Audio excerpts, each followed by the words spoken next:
welcome to another episode of Adaptation Podcast Vlog. I'm your host, Dorin, and it's getting cold out there. The leaves are all falling down, the snow's gonna start to fly, and that means the holidays are upon us. So I thought I would do something just a little different today. We all know the story of the first Thanksgiving, but what if I told you that it's actually more of an adaptation of the truth? As children, we were told the story of the first Thanksgiving in our history section, and the story was propagated and solidified by being retold for generations upon generations. And then, of course, there's television, like the Peanuts special, the Voyage of the Mayflower. That's not the one where Charlie Brown invites his friends over, or rather they invite themselves, and he gives them popcorn and toast as a Thanksgiving meal. No, this is the one where the Peanuts actually reenact the Voyage of the Mayflower. But with less than a well-documented history, it's more like playing a game of telephone. Cheese and crackers. It gets a little distorted as it goes around. Drop your knickers! Now historians seem divided on the true happenings of our first Thanksgiving. They're not even really sure what should be considered the first Thanksgiving, because besides the 1621 Massachusetts Thanksgiving with the Pilgrims, there was one on what is now United States of American soil that was down in Texas, in Little San Elizario, which is near El Paso, and this was 1598. It was a Spanish explorer and his crew who had just traveled a grueling 350 miles through the desert. So if we want to go more the English one, then there was one in Jamestown, near the Jamestown settlement in Virginia in 1619, which is still 2 years prior to the Pilgrims, which was not even really that well known outside of Virginia until JFK. What is known is that the holiday that we actually celebrate today didn't come into favor until the Lincoln era, when he gave this presidential Thanksgiving proclamation. Actually, two of them. One for August, and then the other one for November. Before that, the holiday wasn't really known outside of New England. Plus, it wasn't until the 19th century that we even called that group of people in Massachusetts Pilgrims. Nor were they part of the celebration until the later part of the 19th century. One thing people agree on is that the food that we all consider traditional Thanksgiving food is really not what they ate at this first Thanksgiving. Though some fowl, probably waterfowl, or some other kind of bird was probably served at the table, it's less likely that it was turkey, even though Ben Franklin later wanted the turkey to be our national bird. Cranberries, though native to Massachusetts, were probably too tart for consumption at the time. And pie, well, that's just right out, because in both cases, the thing is that sugar was just a really pricey commodity and a super luxury, and it was very unlikely that either the Pilgrims or the natives had access to them at all. In fact, the meal was probably a lot simpler, or, vegetables, like root vegetables and the corn,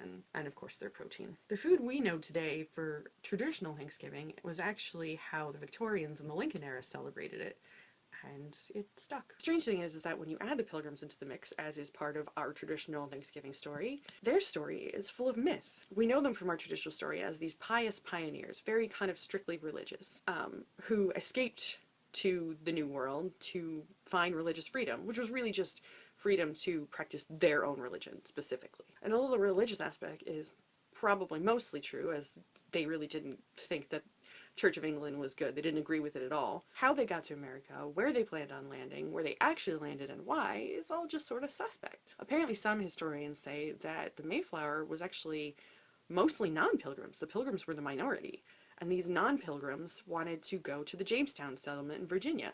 But the Pilgrims, not wanting to end up in another Church of England run community, they kind of possibly underhandedly set the boat awry and ended up more in the Massachusetts area, to the unhappiness of all the people who were not Pilgrims. Another dubious notion is that the Pilgrims sat down and gave thanks in a celebration with the indigenous people, which in the Massachusetts area would have been the Wampanoag tribe. Although it does seem a consensus that, of course, the white settlers and the natives interacted, the actual goings-on more or less guesswork. The one native that we actually have by name in the Thanksgiving story is Squanto, and what I've read is that his story is so much more complex than what we're given in the actual story, so you should check him out. The earlier white settlers, before the Pilgrims, had interaction with the indigenous people in America.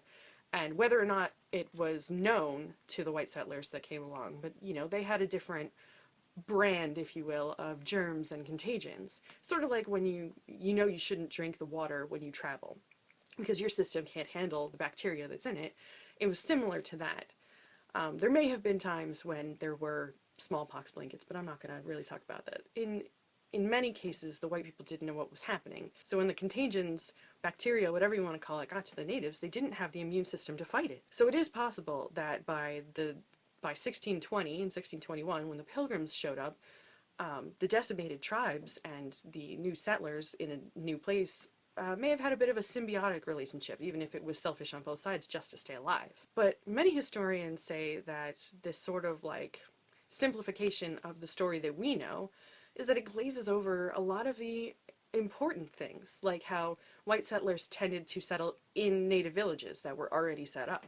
They may have been abandoned because of the high death toll, but still, they kind of just took over something that was already established. Early journals from the settlers that were there also seems to allude to the fact that they were more scavengers. They scavenged through fields that already had propagated corn and things like that, and took enough that they could make their own later. And there are notifications that they may have grave robbed a bit, which, not cool. Settlers, not cool. The thing is that whether the Native Americans in the area were actually invited to this first Thanksgiving, or whether they came along because they heard rowdiness and gunfire and cannon fire, or whether this was a secular religious thing, or if it was just a harvest festival, or whether it was more of a sinister celebration after a massacre of the natives, say like the Pequot tribe, which did happen, and there were lots of massacres, and some of them did have horrible, sad celebrations afterwards. Whether this first Thanksgiving was actually that, or those celebrations were something else, well, those are all hard to say. However, a Thanksgiving ritual, you know, just a celebration of giving thanks, that was not really a new thing. Not for the white settlers, and definitely not for the Native Americans. We didn't introduce them to that. They were always thankful. So, when we say the first Thanksgiving, the actual original, very first celebration of giving thanks on soil that we now consider the United States of America probably happened centuries upon centuries before 1621 with the indigenous people. I'm just saying. So the only way to know for sure what really happened back then, or what we could really consider the first Thanksgiving, well, we'd need to get our hands on a time machine and go back and see for ourselves. Oh, doctor! Nope, no TARDIS in sight. All we can do is take this information with a grain of salt. Or, you know what? Forget all about it and celebrate Thanksgiving the way that Lincoln wanted us to, which had little to nothing to do with the Pilgrims and this first Thanksgiving. It's just supposed to be a celebration to give thanks for what we have. For more possibly contradictory information, you should check out the links in the description below. I can definitely say that they're very interesting reads. So that's it for me. I'm Dorin Roofer, wishing you all a very happy and healthy Thanksgiving. And for everyone who's not in the United States of America, a very happy regular Thursday. See you later.